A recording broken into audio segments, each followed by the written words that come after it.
Bonjour à toutes et à tous, bienvenue pour ce nouvel événement du Club de la Com organisé par la Commission Relations Médias.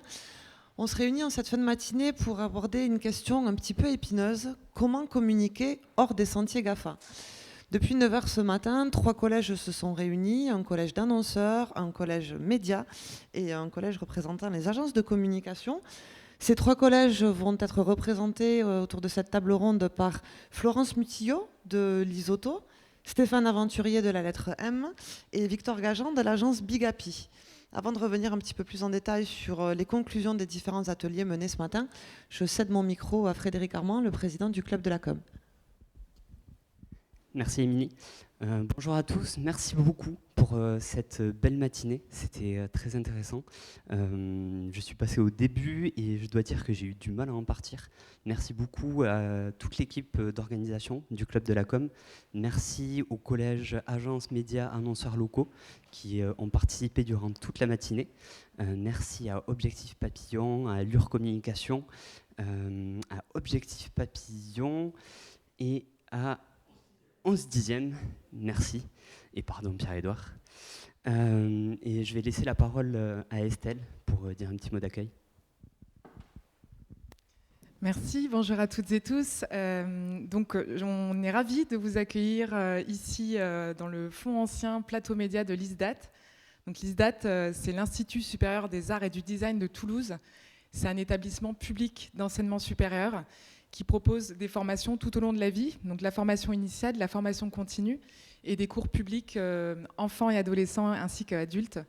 Au niveau de la formation initiale, on propose des cursus spécifiques dans 5 unités disciplines que sont les arts, le design graphique, la musique et la danse, pour délivrer des diplômes qui vont de Bac+2 à Bac+5.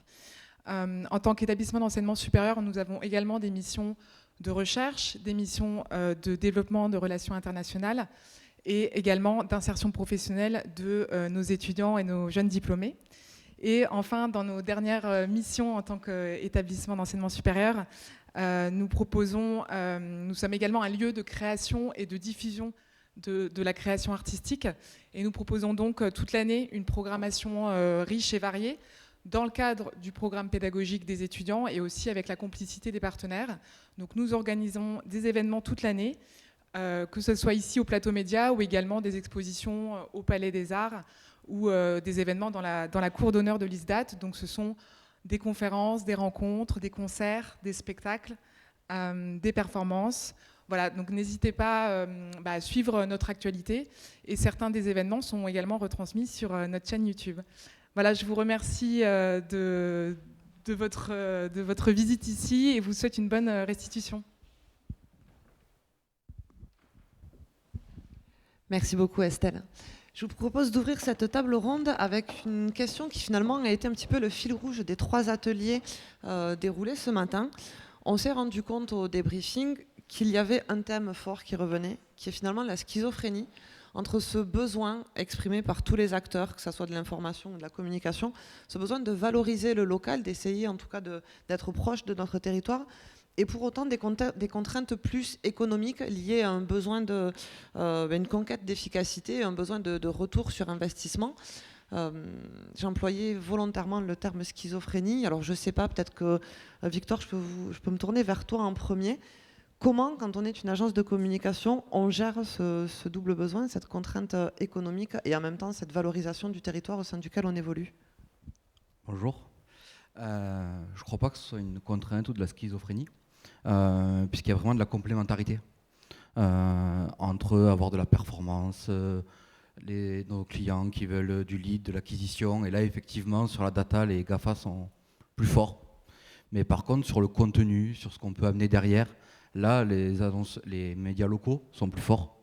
Donc en fait, c'est plus expliquer aux annonceurs qu'il faut de la complémentarité pour avancer, que si on se bat toute notre vie sur du lead, le lead il va augmenter parce que la concurrence augmente. Alors que si on travaille une image de marque, de la notoriété, en rapport avec un contenu qui est fondé, qui est intéressant, qui a du fond, qui intéresse les publics, alors il y a une vraie complémentarité pour avoir de la performance sur le moyen et long terme. Donc je pense que c'est plus de l'éducation.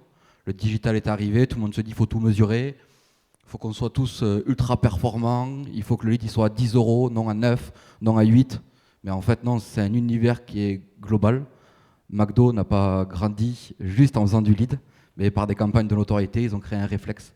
Et là, les médias locaux sont très forts et peuvent nous aider s'ils savent, et aujourd'hui c'est ça le problème, valoriser leur contenu. Aujourd'hui, il est pas valorisé pour nous. Alors du coup, je me tourne vers Florence, qui représente le collège annonceur. Ce besoin d'éducation, cette explication sur la complémentarité que pointe Victor, tu le ressens toi aussi en tant qu'annonceur, et c'est quelque chose que tu peux porter comme message en tant que représentant du collège annonceur. Est-ce que tu peux nous dire sur ce que Victor vient de pointer ? Alors nous, en tant qu'annonceurs, on a forcément des contraintes qui sont une rentabilité. On a ce besoin direct de, comme je disais tout à l'heure, presque qu'importe le flacon, pourvu qu'on ait l'ivresse. En fait, il faut qu'on utilise les médias, les leviers qui seront les plus efficaces en rapport avec notre budget, et c'est un point important, nos objectifs, notre image aussi, notre ADN, et évidemment la rentabilité, en l'occurrence, drainée de la clientèle, du prospect. Sur notre activité, nous, on est pur 100% digital, donc notre priorité, c'est du lead. Mais comme le disait Victor, ça tourne aussi autour de l'image qu'on va véhiculer, de la notoriété qu'on va pouvoir promouvoir. Et ça peut passer, ça passe aussi par d'autres leviers. Le sujet, et je l'abordais précédemment, c'est typiquement le budget. Voilà. Stéphane, sur l'atelier auquel tu participais tout à l'heure, je t'entendais revenir sur un outil qui est la mailing list, en parlant de liste de diffusion extrêmement qualifiée, qui est finalement peut-être l'outil le plus pertinent en réponse ou en solution de contournement vis-à-vis des GAFA. C'est également un sujet qui a été évoqué sur une autre table ronde, sur un autre atelier, pardon. Je vois Baptiste face à moi et je sais que dans son atelier, le sujet a été également évoqué avec même le terme du retour au marketing direct. Est-ce que tu peux nous parler de ça un petit peu, s'il te plaît ? Oui, bonjour. Effectivement, on parle de plus en plus de communication, je dirais, on, effectivement, tout ce qui peut se voir, qui est clairement de l'autre côté du rideau. Nous, on essaye en fait déjà, bon, en tant que média B2B, on a une approche assez particulière, mais finalement sur les médias généralistes, on peut travailler de la même manière. On essaye d'apporter une offre alternative à ce qui peut être fait sur les différents réseaux sociaux. Et effectivement, on a décidé de communiquer de manière très précise, très pointue, sur un fichier qui est donc un fichier de plusieurs milliers effectivement, d'entreprises, de collectivités, etc., qu'on peut toucher de manière directe et de manière très précise. Je pense que c'est ce qui manque aujourd'hui clairement sur les réseaux sociaux, on peut le dire. Effectivement, on communique auprès du plus grand nombre, on peut être extrêmement visible. Par contre, le retour en termes d'efficacité, il n'est pas si précis que ça. D'accord, on est vu, mais par contre, je dirais l'impact du message, ce qu'il en reste au final sur du moyen et du long terme, c'est particulier. Lorsqu'on fait effectivement des campagnes d'emailing, et nous on a pu le mesurer, et là du coup le quantifier, je dirais pratiquement contact par contact, on a un rapport efficacité en termes de budget, justement, sur le même budget qu'une campagne qui peut être faite sur LinkedIn et Facebook, par exemple. On arrive à des taux de transformation clairement au niveau d'annonceurs qui sont x5, x6, x7 par rapport à des campagnes sur des réseaux sociaux. Donc ça, c'est un début pour nous. Après, effectivement, il ne faut pas le faire n'importe comment. Il ne faut pas non plus, je dirais, le développer à outrance, parce que le but, c'est quand même aussi de préserver quand même notre audience. Effectivement, notre audience n'est pas, je dirais, à même de recevoir 10 ou 15 campagnes de com par emailing sur sa boîte mail. Par contre, si c'est bien géré, c'est bien cadencé et c'est bien ciblé de manière très précise, on peut avoir des résultats hyper pertinents. Et là, on n'a pas besoin de s'adresser à des dizaines de milliers de personnes. C'est pas ça le problème. Il faut juste s'adresser aux bonnes personnes, dans le bon tempo, au bon moment. Et on a réussi, nous en tout cas, à avoir des résultats efficaces là-dessus. Et je pense que ça peut être le cas pour tous les médias. Et donc là, on peut apporter de vraies solutions alternatives. Une fois de plus, c'est pas se battre contre les Facebook, les LinkedIn, mais clairement apporter, je dirais, un complément que eux, justement, ne peuvent pas faire. Et ça, les médias locaux et régionaux ont vraiment les atouts aujourd'hui pour pouvoir le mettre en place. Alors justement, parlant d'outils complémentaires, je me retourne vers Victor. Côté agence, on perçoit les choses comment ? Est-ce qu'il y a d'autres outils qu'on va pouvoir venir proposer aux annonceurs pour répondre à la complémentarité que tu évoquais tout à l'heure ? Déjà, Facebook, Google, LinkedIn, ils ne créent pas de contenu. C'est des coquilles vides où tout le monde partage du contenu à l'intérieur, tout le monde en donne, mais eux, techniquement, ils ne créent pas de contenu. Par contre, ils ont une audience qui est immense, qui est une audience loguée, donc il n'y a pas l'histoire des cookies, tout ce qu'on entend là-dessus. Et donc, ils seront toujours plus forts que les médias locaux. Je pense qu'il faut se battre sur autre chose. Et ce autre chose, c'est ce fameux contenu, puisque la base, on en parlait tout à l'heure avec les journalistes qui étaient avec nous, leur métier, c'est de créer du contenu. Et donc, sur les outils qui sont mis en place, aujourd'hui, on voit au niveau de la French Tech, au niveau des États-Unis aussi, il y a beaucoup de choses qui ont été faites avec l'avènement de la RGPD, notamment sur des outils d'intelligence artificielle qui permettent d'analyser la donnée contextuelle, qui permettent de lire le contenu des articles et de savoir exactement de quoi ils parlent. Et là-dedans, je peux afficher une publicité qui est ultra contextualisée. Donc si je fais une publicité, par exemple pour une voiture électrique, je peux aller sur un article qui parle en fond d'une voiture électrique, et si je mets ma publicité en face, ça va être vu comme une information. Et là, on va vraiment être complémentaire de l'acquisition pure sur le père de famille qui a 40 ans qui veut une voiture électrique. Parce que là, on est sur quelqu'un qui se renseigne. On est aussi, au niveau de l'audience, dans un niveau du tunnel de transformation qui est différent. L'information sur les médias locaux, ça va être en amont. C'est pour ça que ce n'est pas là où on arrive à tracer la performance pure. Mais la performance, si je reprends la voiture, parce qu'il y a Florence, c'est 72 jours, un tunnel de transformation pour acheter une voiture. Donc oui, il y a celui qui fait le dernier acte, mais il y a celui qui commence, et puis il y a la concession, et puis il y a différents niveaux. Donc ce que je veux dire par là, c'est qu'il y a des outils, et pour moi c'est le contenu, et je pense qu'il faut que les médias locaux se regroupent, aillent voir ce qui se fait au niveau tech, parce qu'il y a des solutions au niveau tech pour analyser les contenus et afficher une publicité très ciblée en face avec la donnée contextuelle. Et la disparition du cookie est une opportunité extraordinaire, à mon avis, en innovant pour les médias locaux, pour faire remonter la valeur du contenu. Effectivement, tu parles de ce manque de coordinateurs finalement auprès des différents acteurs qui pourraient venir centraliser les solutions proposées ou les solutions qui pourraient être envisagées pour contourner les solutions GAFA. C'est quelque chose donc, qui a été évoqué effectivement sur ton atelier. Je crois que c'était le cas également sur l'atelier de Stéphane. Est-ce que tu as une vision complémentaire à nous proposer là-dessus? Il y a des idées qui ont été évoqué, je crois, au sein de ton atelier. Le club de la com a pu être cité comme facilitateur. Est-ce que c'est des pistes d'exploration ? Oui, effectivement, c'est des pistes d'exploration. De toute façon, oui, ce qui est ressorti de nos échanges là-dessus, c'était d'ailleurs un discours tout à fait unanime, c'était d'avoir une vision et surtout une action collective sur les périodes à venir. C'est une évidence que si les agences de leur côté travaillent à une réflexion, les annonceurs de leur côté, les médias aussi, bon, ça n'a pas trop d'intérêt. Il faut vraiment le faire de manière unie. On est des acteurs de toute façon régionaux qui pouvons travailler, je veux dire, également sur le marché national, voire autre s'il faut. Mais enfin, en attendant, on est en région, on veut défendre notre savoir-faire en région. Moi, je prenais l'exemple effectivement de ce qui avait été fait et mise en œuvre à l'époque par la région Occitanie, sur la marque Sud de France, etc., pour mettre en avant les producteurs locaux. Enfin, mine de rien, ils étaient dans une certaine problématique aussi. Ils ont réussi quand même, mine de rien, à installer une marque, en tout cas à faire évoluer la manière de penser et la manière de consommer. Nous, c'est consommer de la communication et travailler sa communication. On est sur le même type de schéma et on pourra le faire que de manière unifiée. Donc effectivement, je pense que le Club de la Com est tout à fait légitime pour pouvoir réunir, ce qui est déjà le cas aujourd'hui, la totalité des acteurs, se rencontrer et voir effectivement de manière récurrente, et en tout cas déjà sur un moment fort pour pouvoir le lancer au départ, comment on peut travailler de manière très efficace et prioritairement ensemble. Après, une fois de plus, on n'est pas là pour faire effectivement tirer une croix sur les opportunités que peuvent créer les GAFAM, mais en tout cas, nous, on a nos propres opportunités qu'on peut mettre en œuvre. Il faut savoir les valoriser et il faut qu'on les valorise absolument de manière collective. Sinon, effectivement, je pense qu'on risque de se retrouver dans 1 an, dans 2 ans, dans 3 ans, toujours dans le même constat.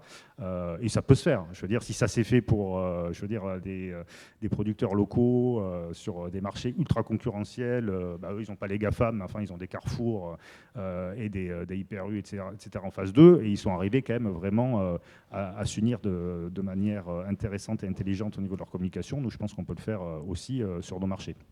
Alors du coup, je rebondis sur l'exemple que tu cites avec la communication d'Amazon de la région Occitanie. Je me tourne vers Florence. Est-ce que les annonceurs n'ont pas également un rôle presque morale ou en tout cas sociétale à jouer, quitte à réduire les budgets investis chez les GAFA pour se tourner un peu plus vers nos médias locaux, collaborer avec les agences régionales et venir valoriser finalement les compétences des métiers du marketing et de la communication qui peuvent être des vecteurs de promotion locale et peut-être un petit peu moins nourrir, si j'ose dire, les géants américains et venir rendre l'économie en local et de fait attirer aussi l'attention du consommateur local sur un circuit de prise d'information locale via des publicités très localisées finalement.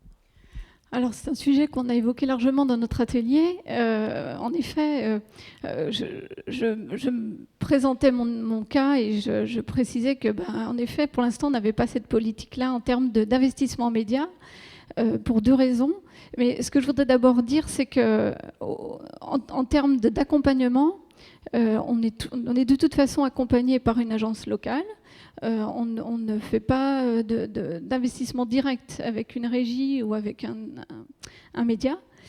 Mais pour ce qui est de l'investissement, ce que j'expliquais, c'est que nous, petits annonceurs, typiquement, on n'a pas le budget qui nous permet... Alors, on a un marché national, ok.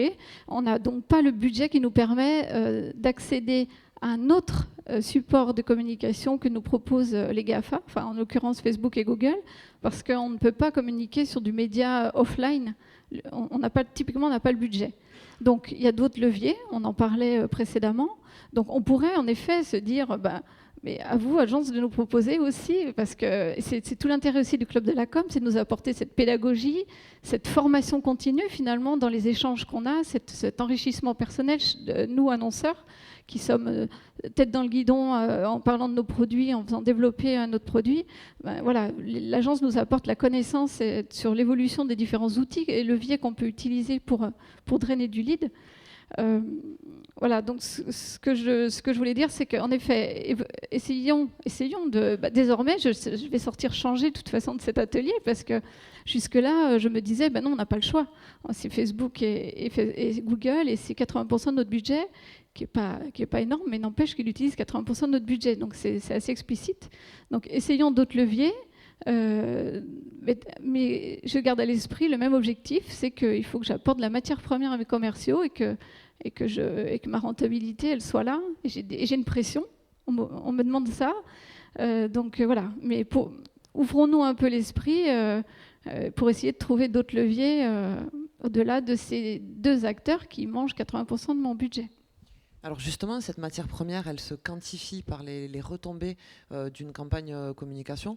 Je pense qu'aussi bien Stéphane que Victor peuvent répondre à la question suivante. Est-ce qu'il n'est pas plus facile de mesurer une campagne déroulée en local qu'une campagne lancée un petit peu à l'aveuglette sur Google, sur Facebook ou sur Instagram par exemple? Victor? Non. Mais encore? Non. Aujourd'hui, les unités de mesure que proposent les GAFA,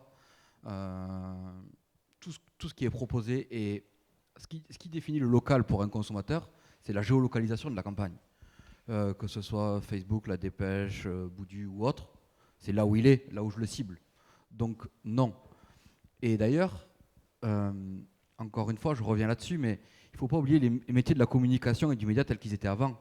On a l'impression qu'il y a le digital qui est arrivé, les GAFA sont arrivés, et tout ce qu'il y avait avant c'était nul, il faut le mettre à la poubelle. Et ça, c'est une énorme erreur parce qu'eux, ils imposent un système de fonctionnement au lead avec des systèmes de mesure, de la data. C'est génial, ça nous apporte des choses qui sont vraiment extraordinaires, avec lesquelles on travaille tous les jours. Mais c'est la complémentarité, encore une fois, qui fait la performance. Je ne vais pas dire que, alors pour certains produits, par exemple, le papier, sur du senior, sur des segments très précis, il va être plus performant. Sur d'autres produits, ça va être autre chose. En fait, c'est en fonction de ce qu'on pousse, du service, du produit, du budget qu'on a pour mettre de la complémentarité, et puis de ce que veut le client. Il y a des clients qui font des campagnes, des franchises, par exemple, ils font des campagnes nationales, et en local, ils veulent de la perf. Donc nous, on va prendre des éléments pour faire de la perf. Il y en a d'autres, ils veulent être rois dans leur royaume en Occitanie. Donc là, on va faire de la presse, on va faire du web local par rapport à ce qu'ils recherchent. Donc ça dépend vraiment. Je prenais l'exemple de la région, on parlait tout à l'heure de la région Occitanie et des producteurs. Et il y a eu des campagnes qui ont été faites. Et par exemple, Objectif Gare dans le Gard a surperformé et a eu 3 fois plus de résultats que Facebook. Parce qu'à cet endroit-là, il était fort, que c'était bien construit et surtout que la publicité est arrivée en lien avec du contenu qu'il y avait un rapport entre les deux, et c'est vu comme une information. Donc non, je dirais, parce que la réalité elle est telle que... Il faut bien comprendre que Facebook, à la limite, on peut le comparer à un objectif gare. Mais Google AdWords, pas du tout. Google AdWords, c'est la réponse à un besoin. Si quelqu'un exprime qu'il veut acheter une voiture, Google qui y répond, il répond à un besoin, sera forcément plus performant que si je veux chercher quelqu'un parce que je pense qu'il va être intéressé par une voiture. On n'est pas du tout dans le même cheminement. Même la data intentionniste, on nous la vend ou on nous la revend, mais Google répond à un besoin. Et aujourd'hui, malheureusement, c'est le seul, et même les autres moteurs de recherche, l'autre, c'est Microsoft qui est derrière, donc c'est pareil. Stéphane. Oui, et puis nous, moi, sur la partie média, je vais vous dire aussi que le support est, je dirais, indispensable et prédominant pour l'efficacité d'une campagne. Aujourd'hui, une marque qui communique sur Facebook, sur LinkedIn, effectivement, il peut y avoir des campagnes très efficaces, c'est une évidence. Mais enfin, elle est noyée au milieu d'une multitude d'autres marques. Et puis finalement, je dirais le repérage et même le côté affectif qu'on peut avoir sur un réseau social comme Facebook, comme LinkedIn, comme Twitter, on peut tous les citer, est quand même très limité. Lorsqu'une marque fait une campagne sur un média qui a une histoire, qui a une identité, le nôtre par exemple existe depuis plus de 30 ans, il y a des chefs d'entreprise qui nous suivent depuis plus de 30 ans, etc. Vous savez qui vous touchez, vous avez la caution de la marque, c'est important. Je veux dire, clairement aujourd'hui, effectivement, les médias, que ce soit la Lettre M, Objectif Icare, Boudu, la Dépêche, qui voulait que ce soit du grand public, du B2B, vous avez quand même une caution, une histoire de marque, et vous installez la marque, elle est installée comme nous, dans un fauteuil. Sur un réseau social, elle est totalement diffuse et je dirais, elle peut se perdre. J'avais des chiffres peut-être pour rebondir qui étaient Ouais. intéressants. C'est Tids, il y a quelques années. Tids, c'est de l'inventaire vidéo. Et le taux de visualisation d'une vidéo sur Facebook était de 10% contre 70% quand c'était dans des médias comme Le Monde, comme L'Équipe ou des médias locaux. Donc ça montre bien que quand on veut travailler la mémorisation en fonction du support et de la caution, le taux de mémorisation est plus important. Par contre, si je veux faire de la notoriété, je vais plus aller sur Facebook parce que ça va me coûter moins cher de toucher du monde parce qu'ils ont plein de gens. Donc ça montre bien c'est ce que ça. vous disiez. Et nous, on le voit très bien auprès de certains annonceurs, comme je le disais dans l'atelier, qui ont fait des campagnes effectivement sur réseau social, qui ont fait des campagnes après sur notre média. Évidemment, en plus on est un média, je dirais, 100% sur abonnement, donc forcément pas très grand public, donc mais une cible ultra définie, mais qu'on connaît, je dirais, de A à Z. Clairement, les résultats de la campagne, ça a été du x5, x6. Et là, c'est de la transformation. C'est des annonceurs qui, effectivement, ont eu des signatures de contrats sur des projets qu'ils avaient par rapport à cette campagne-là, qu'ils ont eu via la campagne qu'ils ont fait sur d'autres médias et qu'ils n'ont pas eu sur leur propre campagne générée, effectivement, sur Google AdWords et sur les réseaux sociaux en parallèle. Les résultats, ils ont pu les comparer. Mais ça, c'est assez nouveau. Et effectivement, déjà, ils nous ont fait confiance parce qu'il y a pas mal d'annonceurs qui nous disent « Bon, écoutez, nous, ça va très bien. Pour l'instant, ça marche. C'est souvent des discours classiques. Le jour où on aura moins de succès, voilà. Mais vous pouvez avoir... c'est pas parce que ça marche que ça ne peut pas très, très bien marcher et que vous pouvez effectivement avoir une démarche complémentaire avec des médias régionaux. De toute façon, vous ne trouverez pas l'équivalent aujourd'hui sur des réseaux sociaux mondialisés. Alors certes, qui essayent de s'implanter effectivement de manière locale, mais qui n'auront jamais cette expertise parce qu'effectivement, le monde de la com n'est pas né avec les réseaux sociaux et avec les GAFAM. On était là avant, on sera là, on est là et on sera là après. Donc l'intérêt, c'est de travailler effectivement sur cette complémentarité et je pense qu'on va y arriver. À mon avis, parce que ça a déjà commencé, la preuve, nous on le constate, donc je pense qu'on n'est pas les seuls. Alors du coup, tu citais un mot qui, de mon point de vue, de ma perception du sujet, est clé, qui est le mot confiance. On s'interroge ce matin sur comment communiquer hors des sentiers GAFA. Est-ce que notre force en local et sur les médias locaux notamment, elle n'est pas là, sur la confiance que le consommateur va avoir dans la marque Lettre M, la Dépêche 100%, ou même l'annonceur via la confiance qu'il va attribuer à son agence et sa force de recommandation, plutôt qu'être noyé dans la masse des GAFA. J'ai ce sentiment-là, en tout cas, qu'il y a une vraie notion encore de confiance et cette relation avec les annonceurs et les médias de proximité que les GAFA n'ont pas. Est-ce que ce n'est pas une des réponses à comment communiquer hors des sentiers GAFA ? Sur une communication purement régionale, pour moi, c'est évident. Après, effectivement, chaque problématique peut être différente. On a des annonceurs aussi qui ont des problématiques nationales, régionales, locales. Arrive à tout combiner, là, c'est effectivement pas évident parce qu'il y a plusieurs leviers activés de manière simultanée. Mais à mon avis, c'est évident qu'au niveau régional, cette confiance-là peut faire la différence. Il faut juste arriver à sauter le pas, juste continuer à avoir cette approche conseil qui pour moi est prédominante aussi, parce que nous, nos annonceurs, on les a accompagnés là-dessus. Au départ, effectivement, on les rencontre sur des temps d'échange comme ça. On dit, voilà, quelles sont les problématiques de communication. Ils partent pas forcément en nous disant tiens, on va partir sur une campagne avec vous, on voudrait voir ce que... Non, en fait, on écoute vraiment et on met à plat totalement leurs besoins, on réfléchit à ce qu'on peut leur apporter comme communication sur mesure, et c'est vraiment du sur mesure.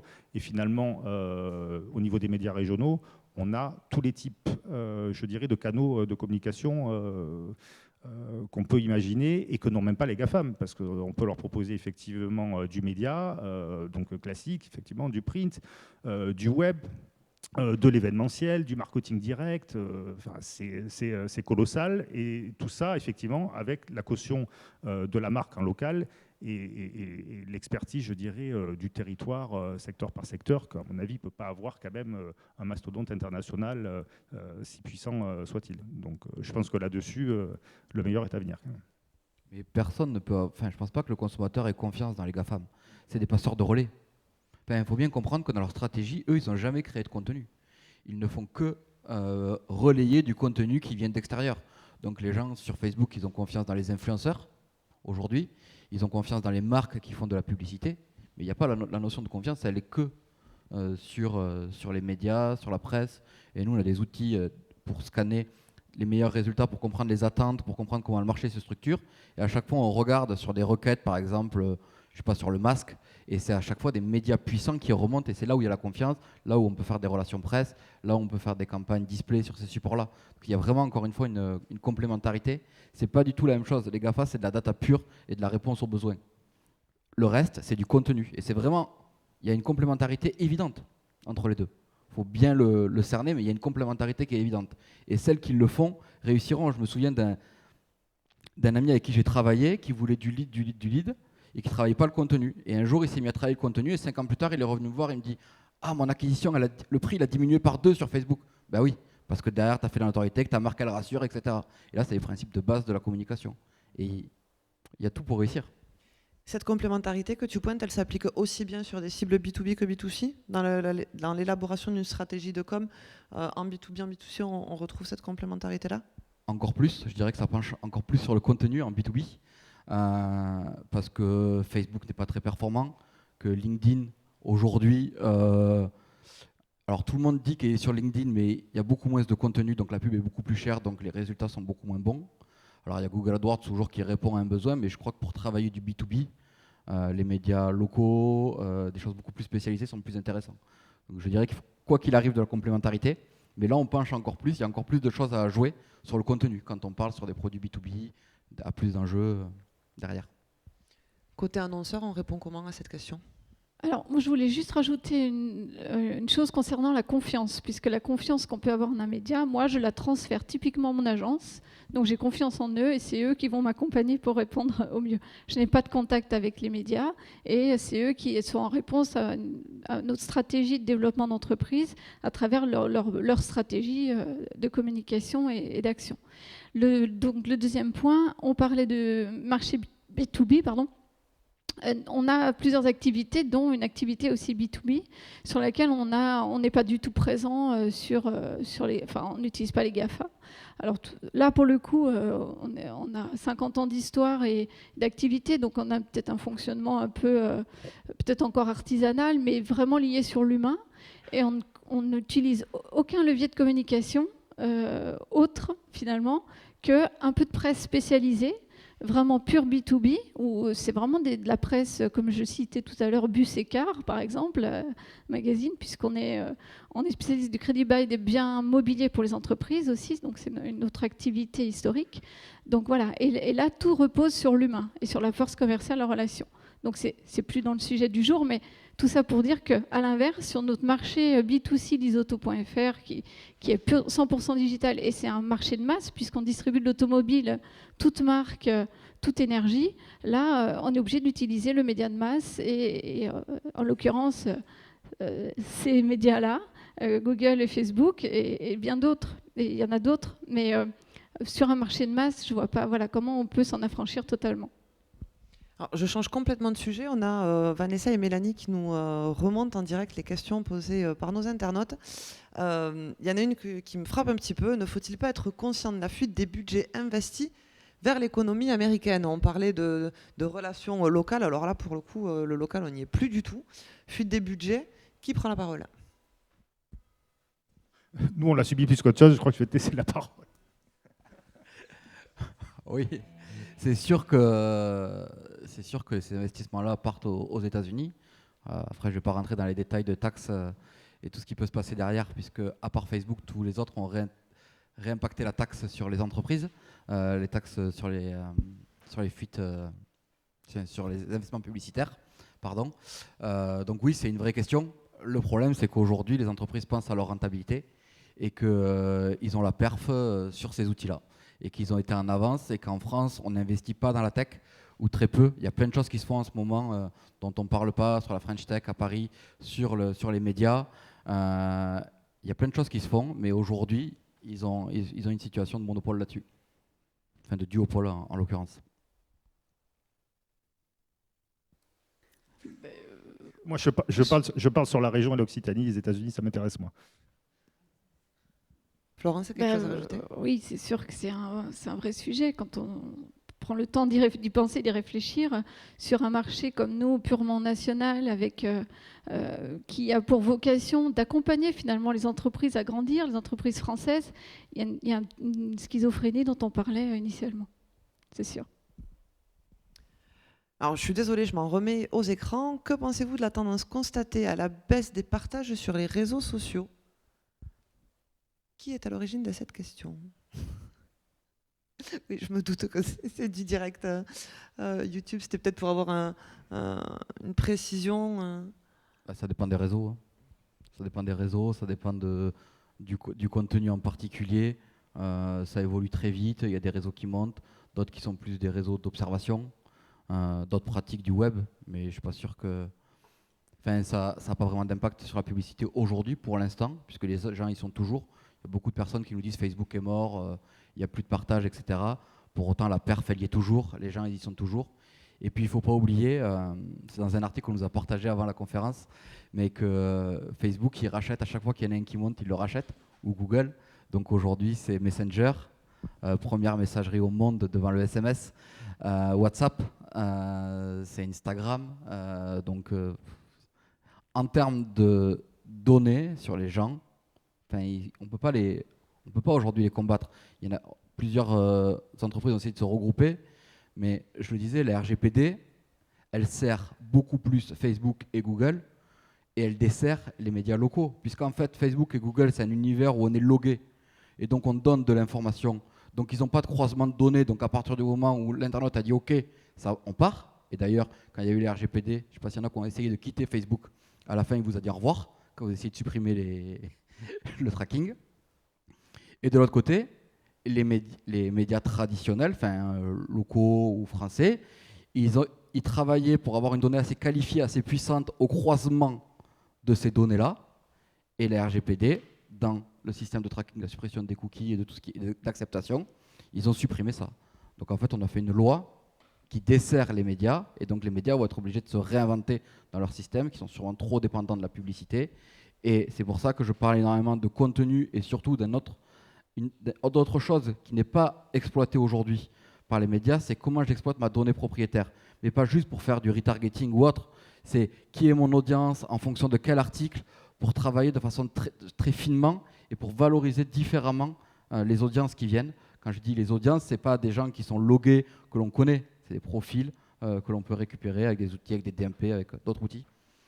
Au cas par cas pour être inventif dans les offres que l'on propose. Je pense que courir après les GAFA, ça ne sert à rien.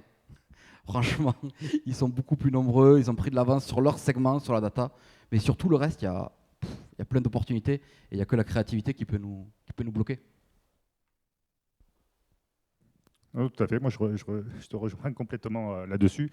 Et une fois de plus, on a des atouts et des armes en local qui n'auront pas. Enfin, voilà, enfin, je veux dire, nous, on l'a fait de manière off-média, hein, comme je disais tout à l'heure, avec des campagnes d'emailing, etc.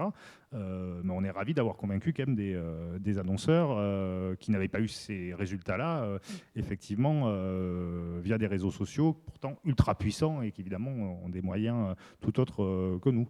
Mais voilà, avec des moyens, je dirais, hyper ciblés et une approche quand même qui est très personnalisée par rapport à un besoin, on voit qu'on a quand même des moyens, nous, de pouvoir affiner une campagne qu'ils ne pourront pas faire, parce que là, ils sont quand même toujours sur des campagnes plutôt de mass média, quoi. Voilà. Mais nous, on a un trading desk et on est parti sur le tout digital à fond.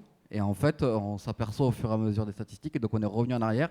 On a recruté une média planner qui viennent de Paris, sur des plans médias traditionnels, pour vraiment amener la complémentarité.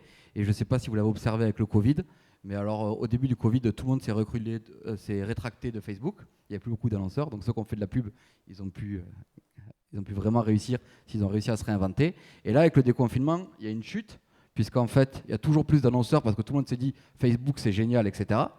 Il y a moins d'audience connectée, parce que les gens, ils sont dans les bars, dans les restaurants. Donc du coup, comme c'est des systèmes de vente aux enchères, le prix, il explose. Saturation de la cible. Et donc, il faut vraiment varier. Donc ça prouve en fonction du contexte et de ce qui se passe qu'il n'y en a pas un qui est mieux que l'autre et c'est vraiment la complémentarité. Il faut l'utiliser pour ce qu'ils sont et utiliser les médias traditionnels. Je n'aime pas ce mot traditionnel, mais les médias en tant que tels pour communiquer. Alors tu dis il n'y en a pas un qui est mieux que l'autre. J'entends beaucoup, en tout cas dans le secteur du B2B, des pros de la com dire Facebook, j'y suis parce qu'il faut y être, mais en fait, ça ne me sert à rien. J'y suis pour que quelqu'un d'autre n'utilise pas ma marque. Pourquoi ? C'est quoi cette suprématie facebookienne, si j'ose dire ? Pourquoi ? Et pour le coup, c'est même vrai pour ma part. Je suis par ailleurs DIRCOM sur du B2B. Je vais sur Facebook parce que, oui, certains clients me parlent de Facebook, mais les taux d'acquisition que je peux avoir dessus n'ont absolument rien à voir. Et je ne sais pas si toi aussi, tu es victime de ce point-là. Pourquoi ? Alors nous, on est présent sur Facebook que sur notre marché B2C, sur cette marque-là. Donc là, ça répond vraiment à notre cible, puisque la cible de Facebook, elle est vieillissante, et notre client moyen, il a 47 ans, ce qui est très très jeune. 47 ans, et voilà, je ne vais pas vous citer tout le profil, mais voilà, ça correspond à notre cible. En B2B, on n'y est pas, on n'y est vraiment pas. On va y être en activité de bateau de plaisance parce que là, on raconte des histoires, nos clients racontent leur voyage en bateau, et voilà, c'est un autre objectif de partage, de communauté, vraiment de communauté avec nos clients. Mais sur le B2B, on est sur LinkedIn essentiellement. Et nos commerciaux l'utilisent vraiment pour une mise en relation et arrivent à se mettre en relation avec des gens qui n'auraient jamais pu, avec qui ils n'auraient jamais pu être en contact. Mais initialement, on a eu au départ ce réflexe de dire on va sur LinkedIn parce qu'il faut y être au départ. Mais aujourd'hui, c'est un vrai levier de communication. Mais pas sur Facebook en B2B. Non, on n'y est pas.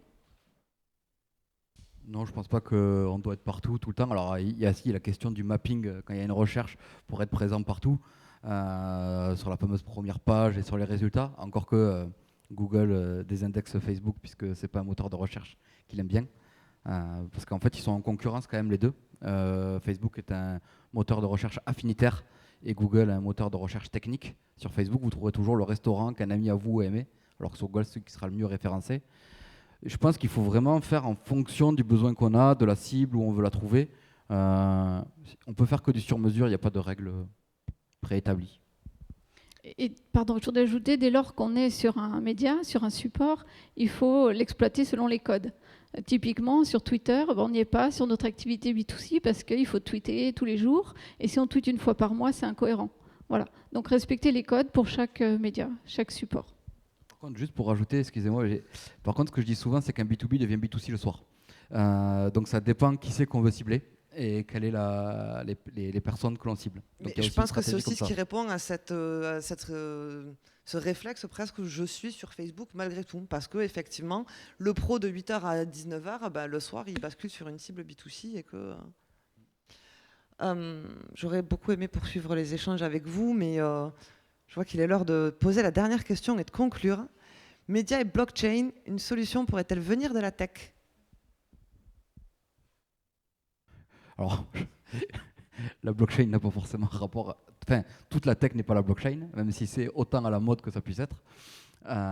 Mais par contre, alors le problème c'est que la tech est très chère pour des médias locaux. Donc c'est pour ça, nous on a parlé beaucoup de mutualisation, pas que chaque média peut garder son indépendance, c'est pas la question, mais de mutualisation technique pour accéder à ces éléments-là.